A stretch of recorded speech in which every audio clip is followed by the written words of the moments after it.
So, a great thing about the college process is that our students have so many options, both in the United States and within Maryland. Within the United States, we have over 4,500 degree granting post secondary institutions.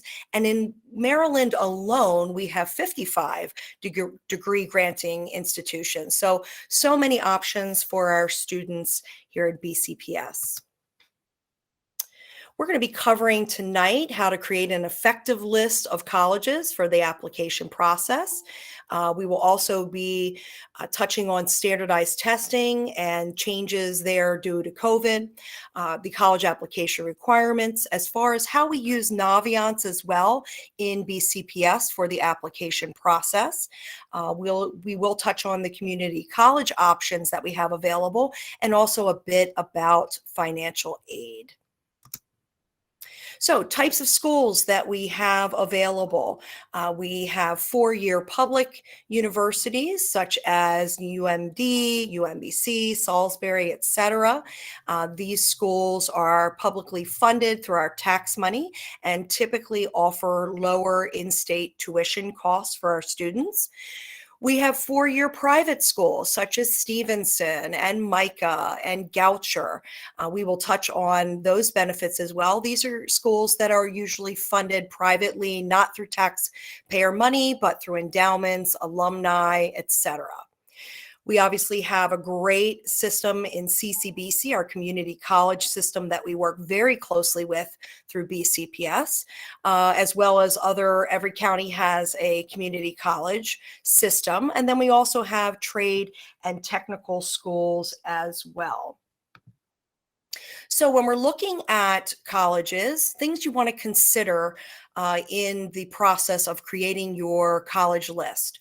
So one is size. Obviously, schools are going to vary in size. Some will be very small, smaller than some of our largest high schools in Baltimore County, even just a few hundred people, or maybe even just 1,000. And then we range all the way up into the tens of thousands for a college like University of Maryland or an out-of-state school like Pitt, very large size schools, which will also factor into your class sizes. So thinking about not only the size of the school, but then also the ratio of professor to student. Location. So obviously thinking about, do you want to be in state? Do you want to be out of state? If you are out of state, do you want to go across the country? Is that too far for you? Or do you want to be in a location where you can at least get home if you need to in an emergency, by car or by bus, something that's a little more convenient. So maybe creating a radius of mileage around your home. Another aspect is the student body. What does the student body look like? And really looking at the percentages of demographics at the university. And all of these data points are available, and we'll talk about where you can find all this information. Obviously, academics, right? The programs, the majors, the minors. The academic programs are almost number one with students, because if they don't have the majors that you're looking for or are interested in, then as great as the school may be, it's not going to be a great fit. Another option that students really look at, and very important for four-year colleges, are the social options, right? It's that experience of going to college, getting onto the campus, maybe living on campus, having a roommate, clubs, activities, sports, all of those social pieces of the college experience that really make college special. Financial aid, and that's a big one, right? Is how much is this going to cost? And the bottom line often is very different than what the sticker price is online. So we will talk about that. And another piece you may want to look at is admissions selectivity. So what is the percentage of students that are accepted to the school? And so when you're looking at that, you're really anything 50% or more is a higher admissions rate. When you look at Ivy League schools, you're looking usually in single digit admissions. For instance, Johns Hopkins is an 8% admissions rate. When you get into Harvards and Yales of the world, then you're looking looking more at 3 and 4% admission rates. So, how do you research schools? Where do you go to get a good college list? Well, there's lots of places that you can go. One is in your child's Naviance account. There's a program called Supermatch, and I think it's actually a really good program. It contains filters that students can choose, such as location, academics, admissions, size, location. And as they put those filters in, Naviance will filter schools that match what they're looking for. And from there, they can add them to their college list. So a really nice program that students have access to for free 24/7. College Board also has a great feature as well called Big Future, very similar to Supermatch. You simply just go on and Google College Board Big Future, and same idea, putting in filters and getting matching schools. Princeton Review has been around for a very long time. Great institution with lots of good information about colleges and also testing. Niche is another nice website that I like, where students give letter grades to different aspects of colleges. College Express is one of my new favorites. You can search by different filters, such as, schools with unique majors or schools with music majors, and get a filter that way.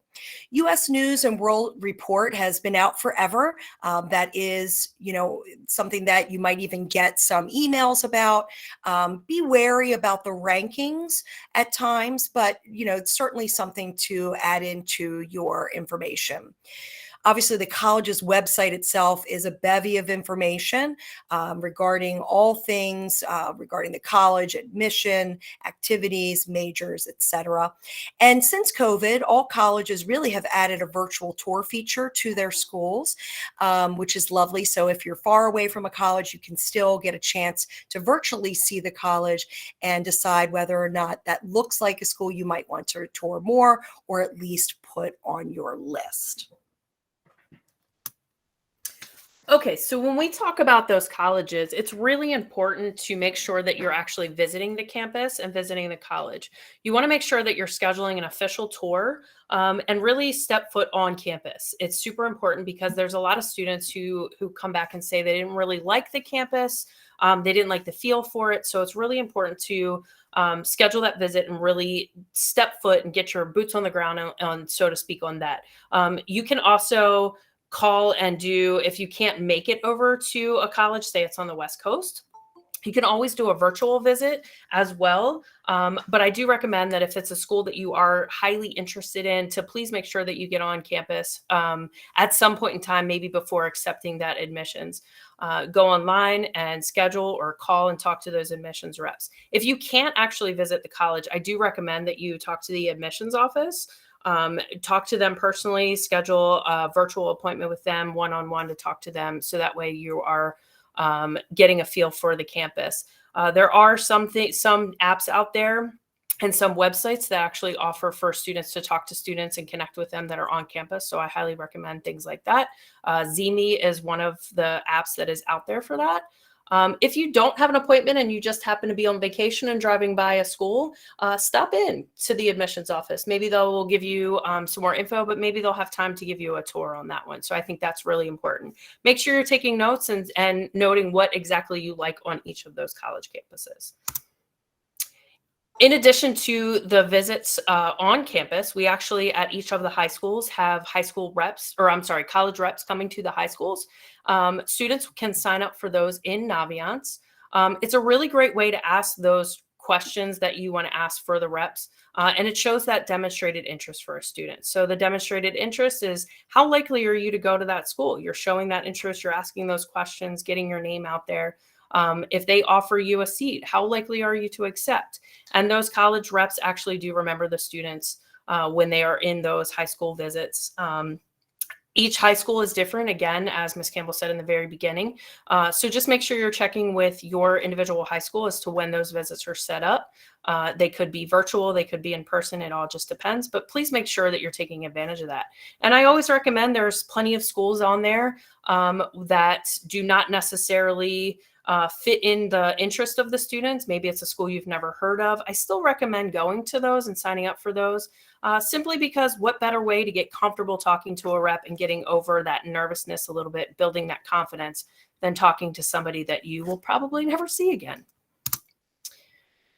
So another great way is for college fairs. That also gets your name out there and shows the demonstrated interest, and really showing those college reps that you are interested. So virtual fairs are out there, but I do want to discuss the Perry Hall High School. Ms. Campbell put together a great college fair coming up next Thursday on September 29th.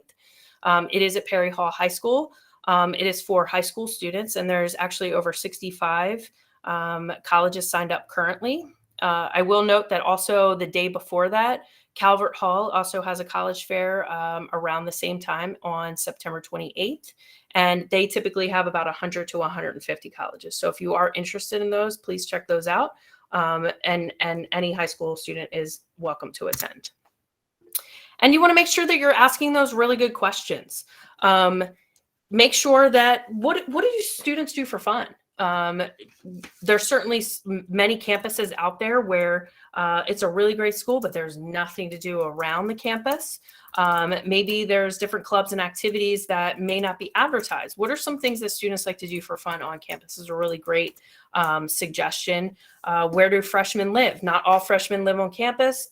Some dorms are strictly for freshmen. So it really just depends on the school and the area on where freshmen live, whether that's on campus or not on campus. What kind of food plans do they have? Many of the colleges now have local restaurants. There's always a Subway or a Starbucks or things like that. So what kind of food plans do they have? And what are your options around campus if you don't want to eat in the dining hall? Another great question to ask is, do the professors teach the classes? You're paying for a college that's really expensive. You want to make sure that the classes that you're going to are being taught by professionals and those professors. If you're comfortable going to a larger school, sometimes those TAs, those teachers' assistants, are actually the ones teaching the classes. So it really just depends on what you're looking for. If you're looking for, again, as Ms. Campbell noted, the size, that matters for who teaches those classes. Will I have an advisor? What happens if I decide to go in undecided, or I don't know, maybe decide to change my major at some point in time? Is there an advisor that can talk me through those steps and what I need to do for that? Or just somebody that I can talk to about maybe some struggles that I'm having in class, or maybe some pointers or something. So it's really good to see if they have an advisor to follow you through all of that. Do students stay on campus on the weekends? Do they also stay do they stay at home? Do they stay at campus? It really just depends. Some colleges, most students go home. Other colleges, they will stay on campus and they have different activities. So that's a really great question to ask. Like, what is there to do on the weekends around the campus? Finalizing your school list. Really, you should be doing that as a senior right now. We recommend 4 to 8 colleges, no more than 10. And we're making sure that you're getting a good mix of those safe, target, and reach schools. So the safe schools are the ones where your GPA and testing scores are above what the academic requirements are for admission. The target schools are kind of on par. And then the reach schools are obviously where you're kind of below what they're requiring for those admissions. There are no guarantees for any of the colleges. So whether that's a safe or a reach school, there are no guarantees. So we say be comfortable with what you're applying to. Are you comfortable, and do you see yourself going there? That's really, really important in the whole mix, and get a really good mix of those public and private schools. The one recommendation that we will always give is apply to at least one Maryland public institution.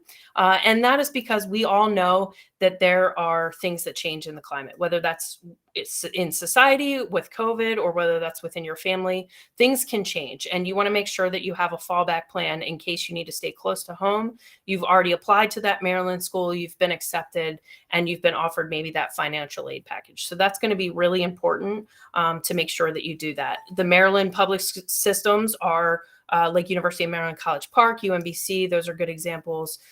Many of the other ones, St. Mary's, Morgan, make sure that you're looking at those Maryland public institutions as well. Okay, so SATs. Not all schools require SATs. They will accept SAT or ACT, but I will say again, many schools are test optional. A good website to go to check to see if your school is test optional is to go to fairtest.org, and there is a list there. I will say always check the websites as well.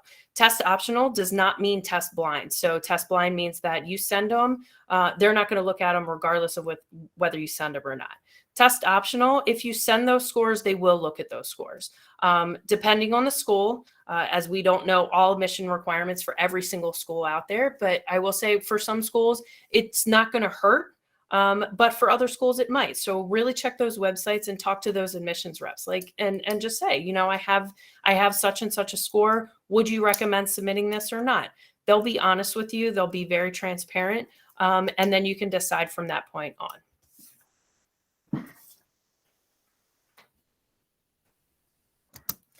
Okay, one thing to mention with all of the data that is out there regarding colleges, when you're creating your college list and looking at whether a school is a safety or a good fit school or a reach school, how do you find out what their average SAT scores are or average GPA? A great place to go is called the Common Data Set. And colleges must provide this data. It's a national survey where colleges provide the data regarding admissions for their latest freshman class.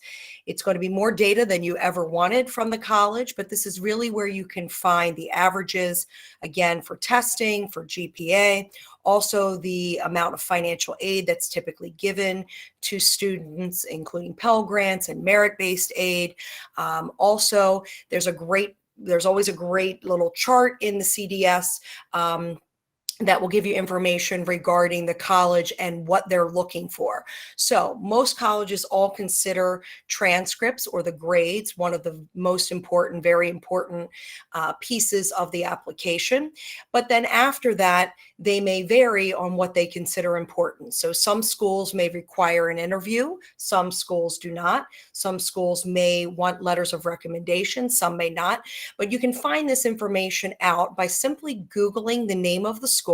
So let's say Towson University and Common Data Set. And like I said, you will get either usually an Excel spreadsheet or a PDF with all of this information. Very, very helpful for you to kind of determine whether or not this school is a good fit for you. So for our juniors, if we have any junior families in our audience, we will be hosting an SAT school day on April 25th this spring. It's a school-wide administration. It is for free, and it is during the school day for all juniors. Your junior will be automatically registered by your school, and they will take that SAT that day. If your student is eligible for free or reduced lunch, even if they don't eat lunch at school, but you think that they may be eligible, please reach out to your school about obtaining a universal fee waiver form. They are also located on the student's Focus account. This will give you access not only to free or reduced lunch, but also to all of the benefits of fee waivers through the Common App, through the College Board for SATs. Through that, you would get 2 extra SATs for free after the school administered SAT, as well as unlimited score sends to colleges and application fee waivers. So very important benefits. And again, if your child's a junior or even a senior this year and you have not filled out that form, please reach out to your school. It is an income requirement. And you'll see it on the form with the income listed there, whether or not you would qualify, but very important that we have this on file so you can access those benefits. So accessing your College Board account, students already have an account if they have taken the PSAT. Hopefully they have made note of their username and password. If they have trouble recovering that on the College Board account, that is just collegeboard.org is the website. Please instruct them to not create a new account or another account. It really does create a lot of issues. Simply use the recovery features for username and password password. If that does not work, then we ask that you contact the College Board directly. On their website, under the contact area, is a place for parents and students to call, and that's the best way to recover an account. We at the school do not have your username and password information for your College Board account, nor do we have access to your official score reports. So if you're looking to send scores to a college, you must do that through the testing agency. So you have to do that through the SAT board or College Board, which is where the SAT scores are located, or the ACT.org. If your child took the ACT, it would have to come directly from those institutions to the college. You do get free score reports, 4 of them, when you register for the SAT, but you have to choose your colleges ahead of time. So I do caution you when you do that, because those scores will automatically be sent to those 4 colleges prior to you even seeing the scores and determining whether or not you want to send them. So if you can, bite the cost of $12 per college, that really is probably the better idea, in that you have control over who will see your scores or not.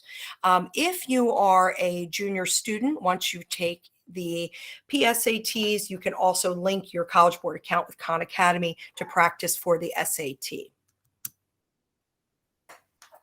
Okay, so for the college application process, it starts now. We're in the thick of it. Most of them open up on October 1st. So right now, seniors should be applying to their colleges. There are several deadlines to be mindful of. So I would like to go over just the differences between the deadlines. Most students will, if they're looking for the November 1st deadlines, will apply early action. Early action does span through December. So it's typically November 1st, November 15th, and then into December 1st and December 15th.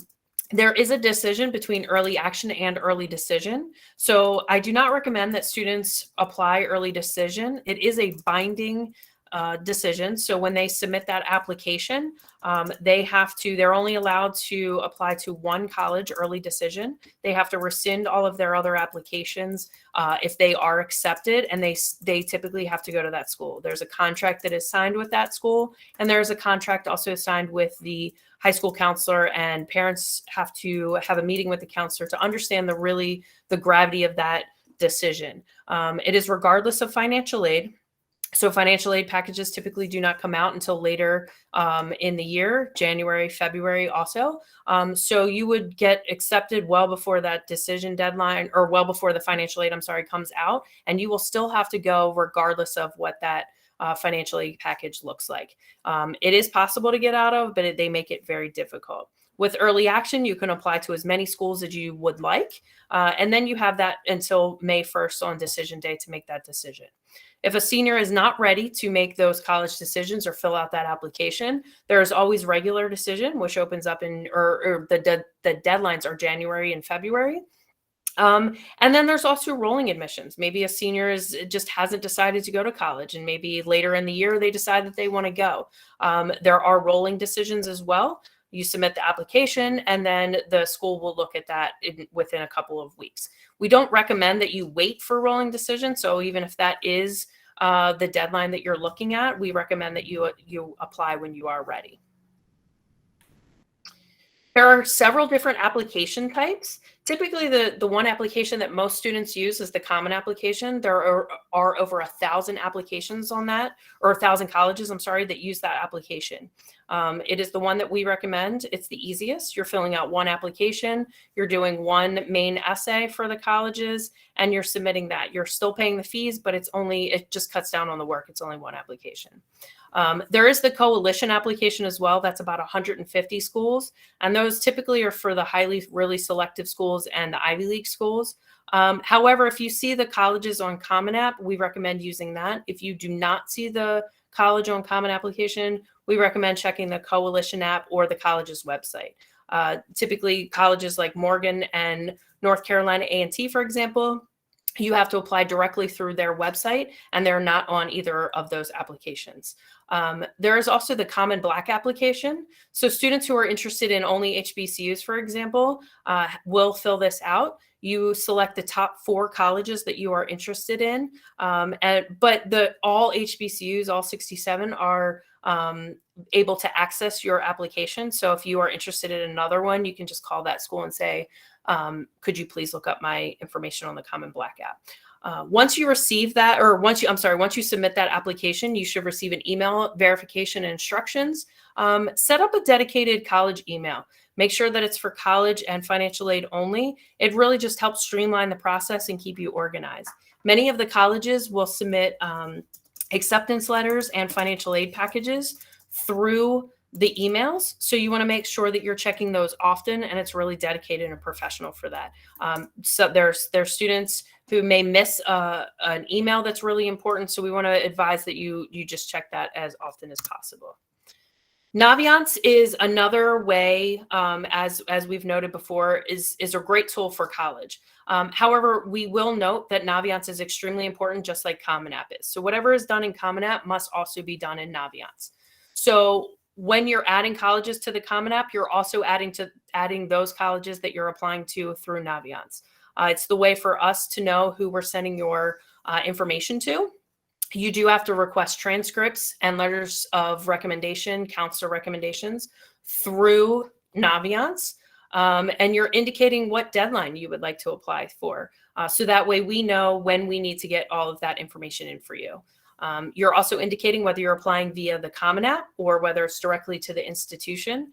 That's an option in there. And then lastly, you want to make sure that you're matching your Common App account to your Naviance account. In order to do that, both accounts must have the same email.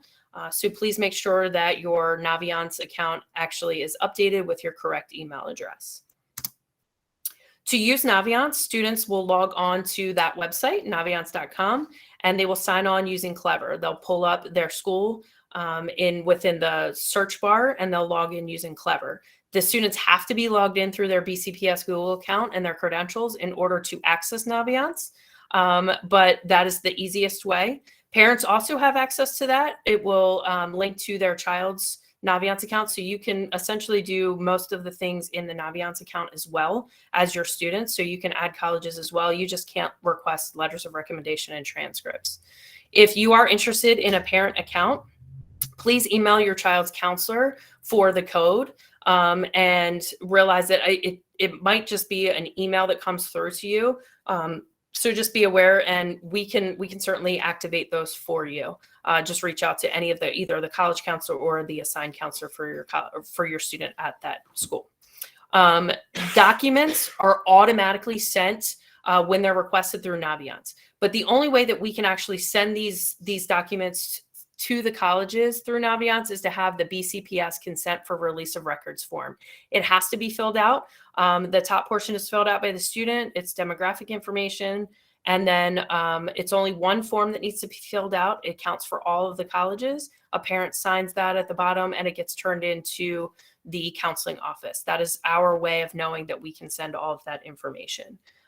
There are some schools that require or say that they don't go through Naviance. Whatever that is, we will take care of that as counselors. So if a student says that they don't go through Naviance, or they only go through SendEDU or something like that, we will make sure that they get it. All your student has to do is request it, and we will work with them to take care of the rest. Transcripts are super important. They focus on freshman through junior year. So the initial transcript will show all the grades through 11th grade, and it will show which classes the student is registered for in 12th grade. They will not see grades on there until their mid-year transcripts, which usually come out about January, February, and those can be sent to the colleges as well.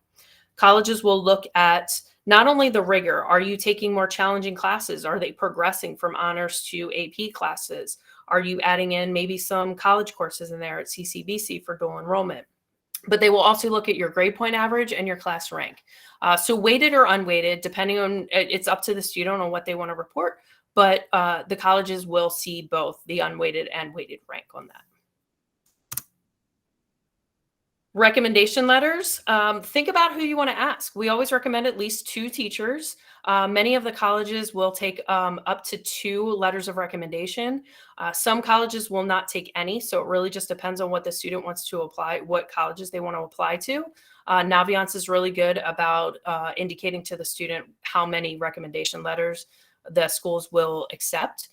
It should be at least one academic area teacher that is kind of a must on that. If the student wants to ask a person outside of BCPS, they can certainly request them through the Common App. However, we are asking that students do not ask for BCPS recommenders, teachers through Common App. They must go through Naviance. Please give plenty of notice, at least 2 to 3 weeks in advance. Teachers do have to write a lot of letters of recommendations, as do counselors. And we also recommend that you ask in person. It just shows that respect and also the common courtesy. But some teachers won't write any, or they have a limit to how many. So you want to make sure that you're asking them in person and you get that feedback from them face to face before you request through Naviance. The essay, if you haven't already started working on the essays, you should absolutely be doing that. Some schools have them working on in English classes, but I do recommend that. Be creative in what you're talking about. Be a little bit unique. Go to essay workshops if there are some. And have several people read your essay. You definitely want to go through several different drafts and get a lot of feedback for that. And I recommend for students who don't know what they want to write, just free write. Just start writing everything and then start to structure it in a way that will go on the Common App. The Common App essay prompts are available on commonapp.org. Out of the 7 prompts, they're only selecting one of those, and that one is going to go to every single school. So it really cuts down on how many essays the student is writing. And then honestly, be sure to answer the supplemental essays and the questions. It really, again, shows that demonstrated interest. Are they going to accept and come to our school if we offer this? It's really important to kind of go through those questions and give a better picture of who you are and if they are a good fit.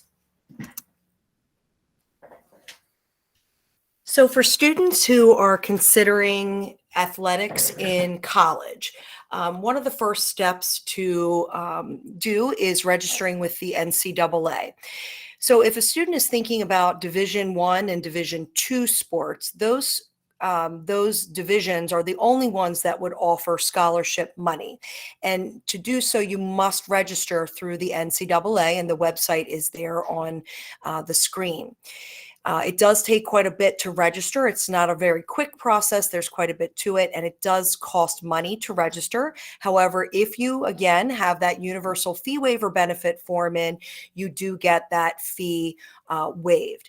If you're looking at Division III sports where you would not be getting any scholarship money, you don't have to do eligibility through the NCAA, but you may want to do a student profile, an athlete profile on NCAA, just giving coaches access to your information, but you don't have to. The NCAA is really where coaches and schools can go through to make sure that you are academically eligible to play a sport. They will be basing your eligibility off of certain grades in certain core courses. Not every course that you take in high school is considered a core course, and your counselor at your school can help you determine, what your eligibility is ahead of time and if you're on the right track. In the NCAA account, you would also request your transcript to be sent, and your high school would upload that to your NCAA account. If you would want to send in SAT scores, right now for our seniors this year going into being freshmen next year, NCAA does still not require SAT scores to be submitted. That could change. They review it every year. That was waived during COVID, and they have kept that as a waived requirement. So right now it's just based upon your grades. And if you did want to send those test scores to the NCAA, you would do that again through your College Board account. Rather than selecting a college, you would search NCAA and send it that way. So we're going to talk just a bit about financial aid. We will be doing a financial aid night if I can if I can convince Kristen to do it with me yeah, as well. But we will be doing a financial aid evening, I believe in October. But let's just touch on it just a bit. I want you to consider that every college, every entity, including federal and state governments, only have so much money to give. And so think about all of these entities having a pot of money. So the early bird gets the worm in all of these cases. So financial aid can come from a number of different sources. The one that we want the most of is the free money. This is money we do not have to pay back. And this comes in the form of scholarships and grants. And that can come from the college itself. It can come from national scholarships or local scholarships. Grants can come from the state of Maryland. But this is the free money, money you do not have to pay back. Now, money you have to pay back with interest, of course, is loans. We want as little of that as possible. And keep in mind that there is a limit to the amount of money that students can take out in student loans. The government has really tapered that in the years since we went to college, and where you could take basically unlimited amounts of money in student loans. The federal government does not loan money that way to students. They do loan money to parents, though, as well as students. But students, there is a cap on the money that is that they can take out in a loan each year. Work study is a great opportunity for students where they would work at a job on campus and basically get a paycheck either applied to their tuition or just get a paycheck like they normally would that they could put into their account and use it for school or for spending money. This is a federal program that when the student does the free application for federal student aid, which does not open until October 1st, that's the FAFSA. When you're doing the FAFSA, always check that you're interested in work study. You can always turn it down later if you decide you don't want to do that, but it is something we suggest checking off. Again, early action deadlines, early decision deadlines, your early deadlines is where the money is at. So when you're looking at getting the most bang for your buck and getting money from the colleges themselves in merit-based aid or need-based aid, it really, again, is not an unlimited pot. So you want to apply early. And if there are priority or scholarship deadlines, please make sure you're paying attention to that. There is another financial aid form that some schools use. It's called the CSS profile. It's through the College Board. Not every college requires it. A college will let you know if you need to fill that out. And some families feel like it's a little invasive. It does ask quite a few detailed questions about parents' businesses and homes and so real estate and also retirement funds, etc. So there are some schools that require it, but they would let you know if they do. So just taking a look real quick at some costs, just giving you a comparison. So right here, we're looking at the tuitions on the top row of Stevenson, which is a private university out in Owings Mills, UMBC downtown, which is public, and Towson, which is public. So you see the differences in the tuition. So for UMBC and Towson, because they're public universities, they're going to offer in-state tuition rates to those students who reside in Maryland. So those reflected right here are in-state tuition rates. Typically, when you're doing with a public school and you're out of state, it would be about double that tuition rate. For Stevenson, you see that it's a large sum of $36,000 for tuition, and that doesn't change whether or not you are in state, out of state. It is the same tuition rate for any student because that is a private school. Now, I do want to mention, however, please do not ignore the private schools. On paper, they look very expensive, and they can really scare families off. into putting them on their list. But I want to tell you that they give great financial aid. They have to, because they really could not stay in business competing with public universities if the price that you see is the price that you pay. So it's a little like paying for a car, where the price on the windshield is not necessarily the price you are paying at the end of it after financial aid. In fact, I had a student who ended up going to Loyola over University of Maryland last year, because after her financial aid, it was cheaper to go to Loyola College. So please, consider that when you're creating your list. When you look at room and board, typically room and board is more expensive than tuition. And across the board, for the most part, room and board, regardless of private or public, run anywhere from about $12,000 to $16,000. That's your dorm and your meal plan. Doesn't change if you're in or out of state, and really are about the same, on the same levels for private and public.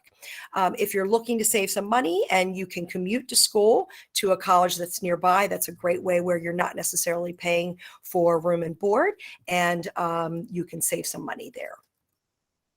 So beginning the scholarship search process now. For our seniors, this is particularly important. There are a lot of scholarships that are going to start coming out. I know that in my Schoology groups, and I know Miss Pettit is the same, we have already started posting scholarships that are coming out. So please make sure that your students are, keeping an eye on those platforms. In the winter to late spring, there will be a lot of scholarships coming out that are local, particular to your high school or local organizations in your community. Those are great because you're not competing with students across the country. You're really just competing with students at your school. You can also look at search engines like FastWeb, Unigo, Broke Scholar, lots of search engines out there that you can check out, create accounts, create a profile for yourself, and the account will match you up with matching scholarships. And those are typically national scholarships. And remember, you have to make this an active process. You have to apply to a lot to get a little. The idea is to stack scholarships. Very few students get full rides. So what we do like to see is students getting, smaller scholarships. Don't ignore the small ones, the $500s, the $1,000 scholarships. As you stack them and earn them, they add up and take that bill down. So please keep that in mind. College Board also offers scholarships as well. I have the website there for you if you'd like to take a picture of that. And those are, as you complete normal tasks like a college search or applying for the FAFSA, you can then enter yourself in lotteries to win scholarships through the College Board. Also, reaching out to your college counselor as they are the main person to make sure that you are getting the latest information from your scholarships around the county and nationally. And if you have your microphone on, please make sure you're muted for this part. Thanks so much. Okay, community college. So great option for a lot of our students. CCBC, we have a really strong partnership with in our backyard, many campuses around the county. A lot of flexibility with community college programs. Not only do they have academic programs, but a lot of vocational programs. So if you want to be a vet tech or a radiology tech, or you want to be a paralegal, or you would like to go into something like HVAC or plumbing or automotive. A lot of the community colleges have those program options available, as well as academic programs. Very affordable. And we're going to talk about a program that's available to Baltimore County students, many of our students, that makes tuition free at CCBC. Obviously close to home, like I said, many campuses, as well as online options for CCBC, and open admissions. There's no minimum GPA. So if you're really struggling, your GPA took a hit during COVID, you really want to go to Towson, but your GPA is just not there for admission, you may want to consider something that a lot of our students do, is starting out at CCBC, getting your general education credits done at CCBC, and then transferring those credits to a 4-year college. This is a really popular process that a lot of our students do because of the different benefits for it. And just keeping in mind that English 101 is the same course at CCBC as it is at Towson or UMD. It may be called a little bit something different, but there's a transfer equivalent. And colleges, swap them and use them interchangeably. So you can move them to the 4-year college and really then only doing 2 years at CCBC, 2 years at the 4-year college, doing 4 years total. And nowhere on that bachelor's degree from the 4-year university does it say that you went to community college first. That conferring university, Towson, UMD, wherever, that's where your bachelor's degree is from.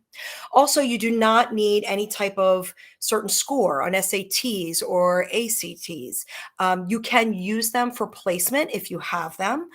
If you don't have them and don't have certain GPA requirements, CCBC may want you to take an AccuPlacer, which is a test to get you into certain placements of English, math, etc. But they would let you know that when you apply.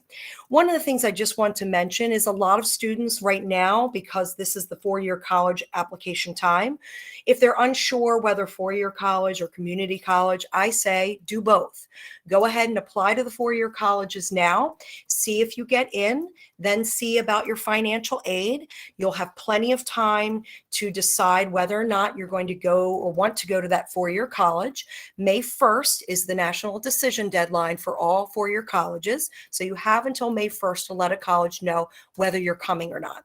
At the very end of that, if you decide, no, we can't swing it, or for whatever reason, 4-year college is not the way you're going, then CCBC or community college is still available for you all the way through the summer between your senior year and freshman year of college. Many of our schools have instant admission days for CCBC, information sessions, etc. So again, please keep your eyes on those Schoology messages, as well as reaching out to your counselor and your college counselors. This is the program that I mentioned about the free tuition. So this is called the College Promise Program. It is a last dollar scholarship. And what that means is all other financial aid, including the FAFSA, any money from the state of Maryland, any private scholarships, would all be applied to your bill first. And then the College Promise Program would cover the rest of the tuition if you qualify the following ways that you see on your screen. So one is having a 2.3 GPA or better by the end of your senior year, being a Baltimore County resident, household income of $150,000 or less. You must use it at CCBC, and you must be a full-time student, meaning you're taking 12 credits or more per semester at CCBC, which typically is about 4 classes because college classes are 3 credits apiece. So this process will come out later in this year, but I want to mention, in order to qualify for this, you must complete your FAFSA between October 1st and March 1st in Maryland. The FAFSA is required, even if you don't think that your family will qualify for any federal student aid or even Maryland student aid. You must complete the FAFSA to be eligible for this College Promise Program. This will come out after the FAFSA opens in October. Again, keep your eyes open for information about this program. It really is done through the state of Maryland through our tax money. Okay, so in wrapping up, I want to say that we are doing our best to answer a lot of those questions. So please bear with us as we kind of scroll back through and try and answer as much as we can for those. But to wrap up, again, just the timeline that we're looking at, you really want to start those applications. Again, using the Common App, the Coalition app, or the college-specific applications. Those are going to be really important to get started now. A lot of it is demographic work. A lot of it is entering the transcript information into the Common App, entering those lists of activities. So that's going to be another important task on this little map that we have. Activities list and resume, make sure that that's up to date. Make sure you're listing all of your activities that you are and clubs that you are a member of. It's really important for those schools. It also shows that demonstrated interest. Some schools will look at that if you decide not to send your SAT scores, they'll look a little bit more heavily on those activities. How involved are you in those communities or in those school activities? So just make sure you're keeping all of that up to date. Remember, transcripts are requested through Naviance. The release form must be handed in first in order to be able to request those transcripts and for us to be able to send those transcripts out.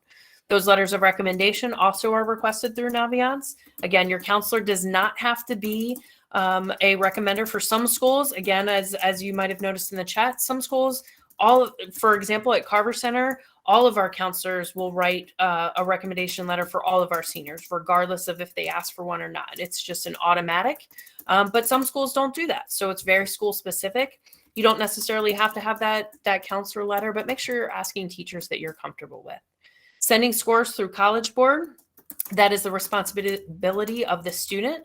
Counselors do not have access to College Board, so there's nothing that we can do on our end to be able to send those scores. And just make sure that you are comfortable sending those scores, taking available or making sure that you're sending more than one score to see if they can super score that, and taking your 2 highest scores, and making sure that those are sent as well. Essays, again, be sure to start those now, get as much feedback as possible, and answer those optional essays to show a little bit more of who you are and what good fit you would be for that college. You want to keep going, fill out those financial aid applications. Make sure that you're always applying for those scholarships. I tell my students at my school all the time, those scholarships are really important, regardless of if it's $500 or $3,000. It's really important for all of those scholarships. We understand that it's a lot of work, but it really helps students and parents in the end with cutting down those costs, and offsetting some of those things that may not be offered in a financial aid package.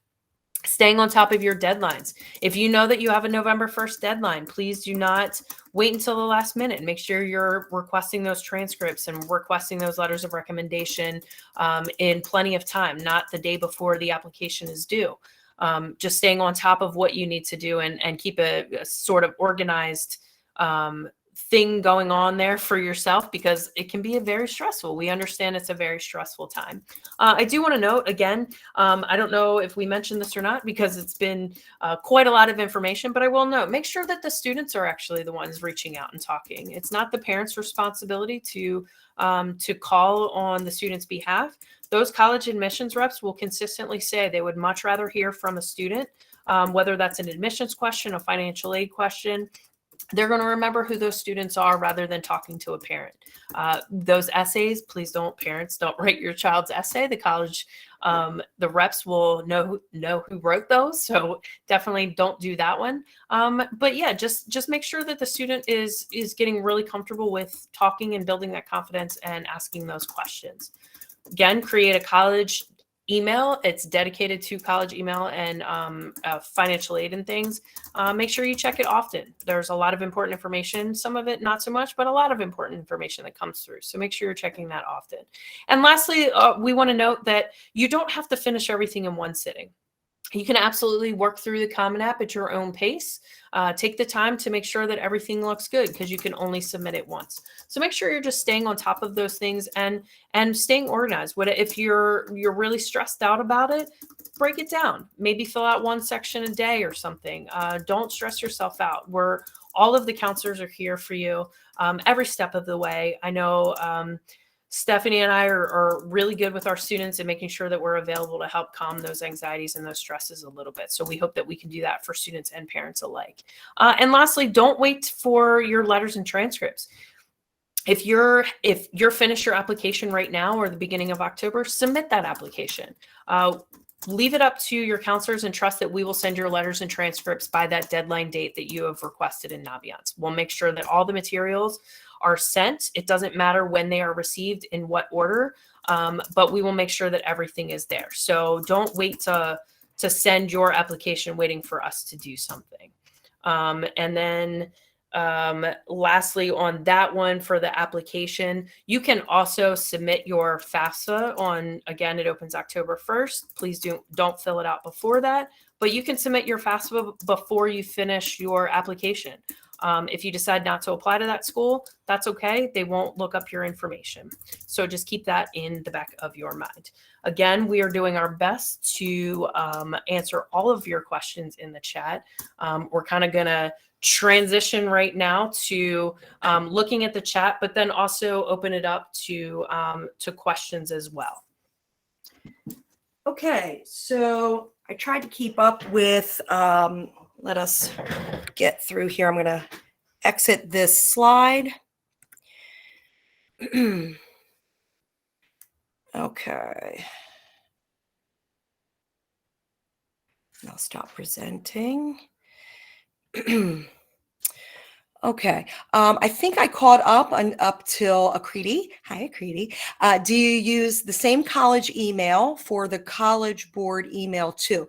So I think Kristen may have mentioned this, but a lot of our families or students will create a brand new email just to use for college applications and for financial aid. It's really hard for our students to transition to email. It's not something they're used to. They're used to texting and DMing and all those kind of things. And they don't really understand that email is the way that colleges, financial aid, scholarships, institutions, adults, professors are going to communicate with them. So we really try to stress that with them, particularly in their senior year, to create an email separate from their regular personal email that they will use strictly for college and for financial aid. That'll really help with some of the spam. Do not use the BCPS email. It's pretty useless, to be quite honest, and they can't access it once they graduate high school. So using a personal email. So that's a great idea to do. Okay, and Jeff, you asked about, can you rewatch the presentation? This is, I hope, being recorded, and I do see record in the upper corner. So it's being recorded. Stacy Wade will send this out to everybody, as well as we'll make sure that she has access to the PowerPoint to send out to you as well, so that you have access and you can rewatch this when you need.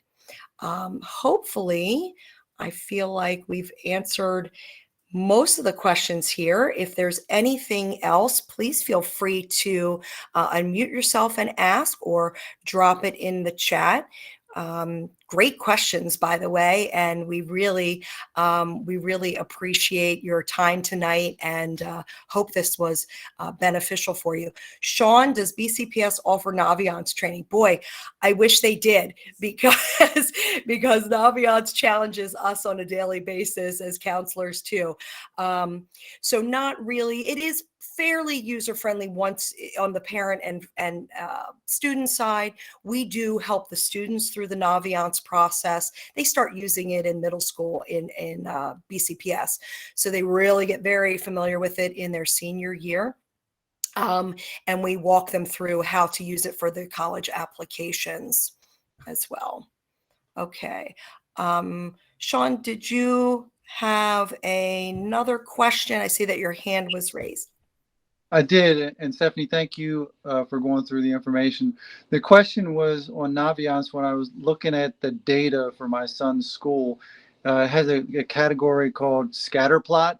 It looked like the application data for colleges was way off. Like the number of applicants for University of Maryland was larger than the number of students at the high school.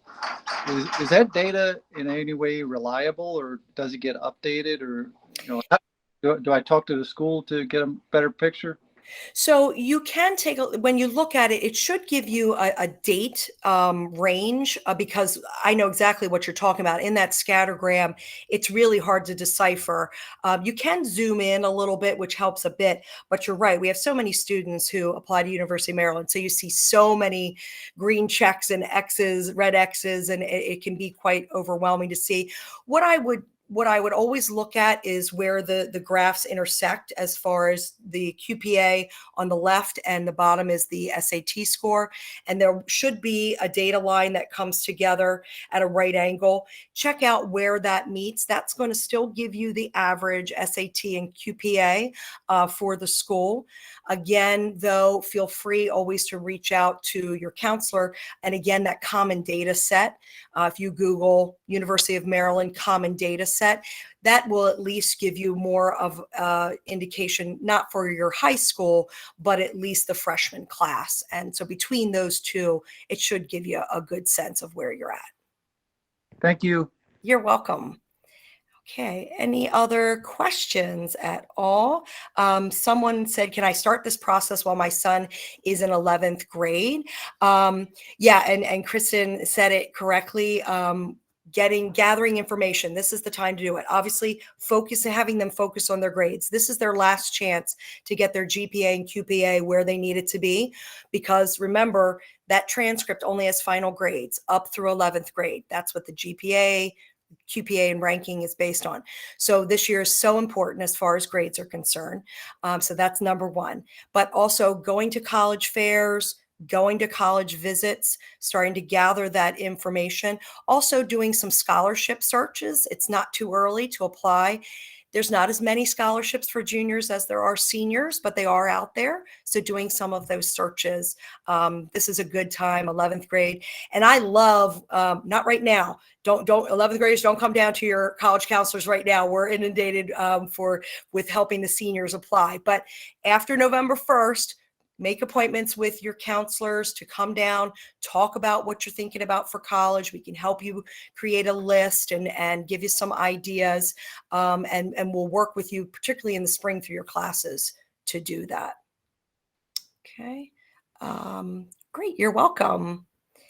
And any other questions? I have a question about submitting SAT super score. So do students submit super score or do colleges super score? So it typically depends upon the college, whether or not they super score. You can always contact the admissions office to see. But if you have two score sets, one where the student has done better on the math and another where they've done better on that reading, writing, you can certainly have the student send both of the scores. And typically the college will combine those scores and use that as a super score. But always good idea to check with the admissions office to see if that is their policy for their college. Thank you. You're welcome, but great question. Thank you. Okay. Any other questions for us? Stephanie, did you have a question?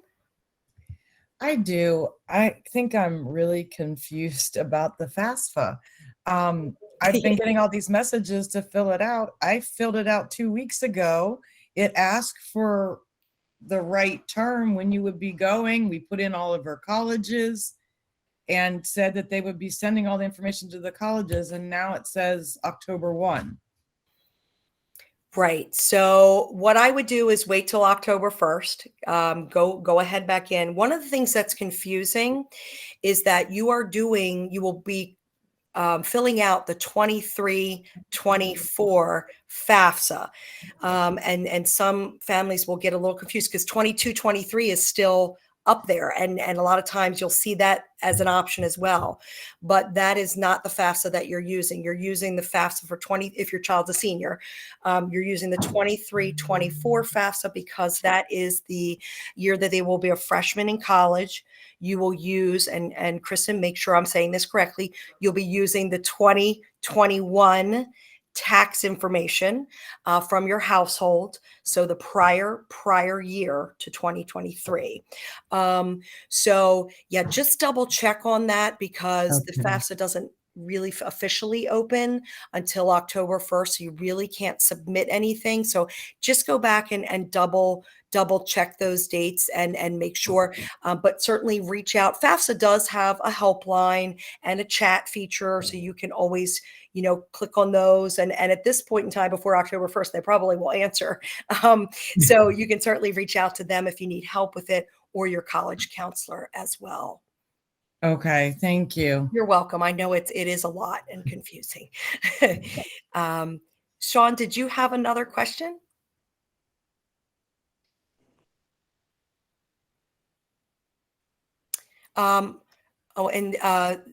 Okay. Yeah. What year? So for seniors, it will be the tax year of 2021. Okay, 2021 taxes. If your child, we'll cover all this. Come back for financial aid night for sure. But so because we'll cover this, but just to touch on it, if your child lives between two houses, they're going to use the house that they live the most at, more than 50% of the time. If they live in one household, then it will just be that household's 2021 taxes that are used, if that makes sense. And then, yes, Stacy's going to probably send out information again, right where you saw the registration for this program for the financial aid evening. And I believe that's in October. October 20th, Kristen says.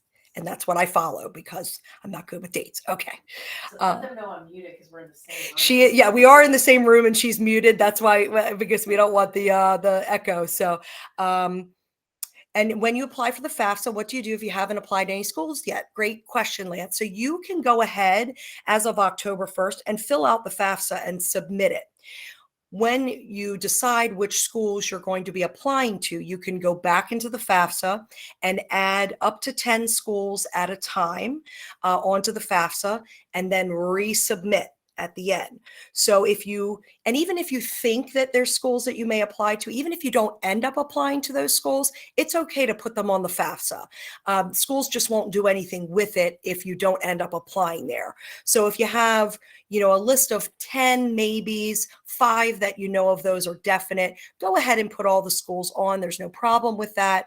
If you're not sure at all, then you want to go back after you submitted. You have to add the schools in and then electronically go all the way to the end and resubmit. Very important, because that's how the colleges get your financial aid information. Also, CCBC. If you're doing CCBC, make sure that you have them listed on your FAFSA as well. Okay, great questions. Hello. Hi. Hi, this is Cecilia. I have a quick question in regards the loan. I remember you mentioned about that students are limited to get loans, but the parents can get the loan. Any way you can clarify or any more information in regards to how much even a parent can borrow for students' loan? Sure. So when you do the FAFSA, the student will be automatically, usually qualified to take what's called a direct student loan. And that would be through the federal government, at least prior to this year. Now, there have been some changes in the FAFSA, but I don't believe these numbers have changed. Freshmen usually can only take a maximum of $5,500 for their freshman year, unless the parent tries to take a parent loan, which is called a PLUS loan through the federal government, and gets denied based on credit. If the parent would get denied based on credit, then the federal government will typically up the amount that the student can take. I believe up to $9,000 per, for their freshman year. Does that seem right, Kristen? So. Yeah. And that's only if the parent would be denied based on their credit. So let's just say the parent's credit is fine. The student could take $5,500 in their freshman year. A parent could take up to the cost of attendance for the year, but based on that parent's credit. So they might be able to get that whole amount, or depending on credit, they may only get some approved for or none. And in the none case, students would be able to take out a little bit more. Now that's all through the federal government. So, obviously there are other loan solutions through banks, through personal lenders, those type of things. Typically students, it's hard for them to get a loan by themselves away, other than the federal government without a cosigner. Every year, however, the amount goes up. So in their sophomore year of college, they're able to take out $6,500, and then in junior and senior year, $7,500. Now those were the numbers that have been for several years. So we assume that will be pretty similar. So I hope that helps answer your question. Yes. So the one they're allowed to borrow as a students, do they pay right away the interest rate, or that will be after post graduation? Good question. So there's two types of loans. There's unsubsidized and subsidized loans. So the unsubsidized start, neither loan do the students have to start paying until they graduate. However, the unsubsidized loan would start to accrue interest as soon as they take the loan out. The subsidized loan would not have interest accrue until after the student has graduated.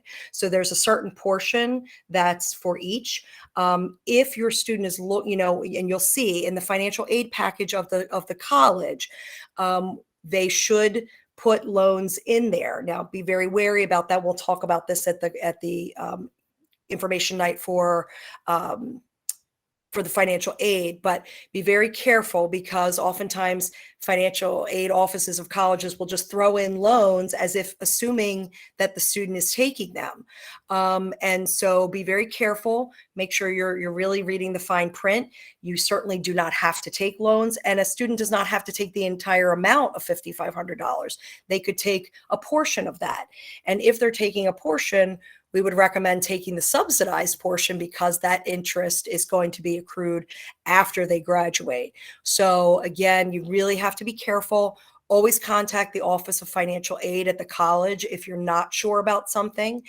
They really are a great resource and very helpful to students and families. So thank you. Thank you. Oh, you're welcome. Thank you. Okay, Kanisha? Or I hope I said it right. Hi. Thank you so much for all of this information. It was very, very helpful. One quick question regarding the dollar amount for the student loans. Is that an annual amount or is that per semester? So that's annual. Okay. Yeah. So when you're talking about, the cost of college, $5,500, for a student is kind of a drop in the bucket. And we talk to kids about that because I think a lot of students and families, rightly so, because when we were in school, we could take a lot more as students. And a lot of us are in debt because of it, but they've really put a cap on that. So we really try to impress upon students and families that this isn't just an unlimited amount. You really need to consider, the funding where you're getting this funding from, as $5,500 helps, but certainly, over the cost of 2 semesters is not a whole lot. Got it. Thank you. You're welcome. Okay.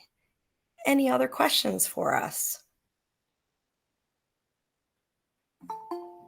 Oh, somebody's coming in late.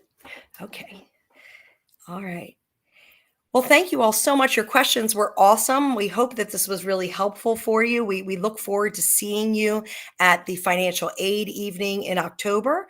As I mentioned, Stacy will send out the PowerPoint from this evening, as well as the recording, so that you can watch this and, at your leisure and refer back to it if you need. I don't think I mentioned at the very beginning, but most of our high schools in Baltimore County now have college counselors, either part-time or full-time, and they really are the experts in these areas. So please reach out to them. If for some reason your school does not have a designated college counselor, you certainly can reach out to any of the counselors in your child's department at school, and they will help you as well.